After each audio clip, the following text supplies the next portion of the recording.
সবাইকে শুভ রথযাত্রার অনেক অনেক শুভেচ্ছা। রথযাত্রায় স্পেশাল আমার কিচ্ছু করার নেই, কারণ আমাদের এখানে কোথাও ভালো রথ হয় না, এই জন্য কোথাও যাওয়া হয় না।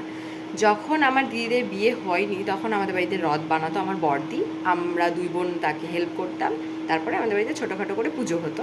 তারপরে সেই রথটা আমরা সারাদিন সবাই মিলে টেনে টেনে নিয়ে বেড়াতাম। সেটা বেশি বছর না, 2-3 বছর আগে। কিন্তু এখন আমার দিদিদের বিয়ে হয়ে যাওয়ার পরে আমাদের বাড়িতে কিছুই হয় না, কারণ আমি একা হয়ে গেছি, আর আমি একা একা সেরকমভাবে কিছু করতেই পারি না। তো ভাবলাম আজকে একটুখানি কিছু করার, তার জন্য আমি সকালবেলা 7টার সময় ঘুম থেকে উঠেছি আজকে। অন্যদিন আরও আগে উঠি, যেদিনকে আমার কিছু করার প্ল্যান থাকে সেদিনকে আমার ঘুম থেকে উঠতে দেরি হয়ে যায়। তো আজকে 7টার সময় ঘুম থেকে উঠে কাজ টাজ সব করে আমি এখানে স্নান ধান করে নিয়েছি। এখন আমি ভাবলাম যে আমাদের জগন্নাথ দেবের 56টা ভোগের মধ্যে যে কোনো একটা দুটো তো রান্না করাই যায়।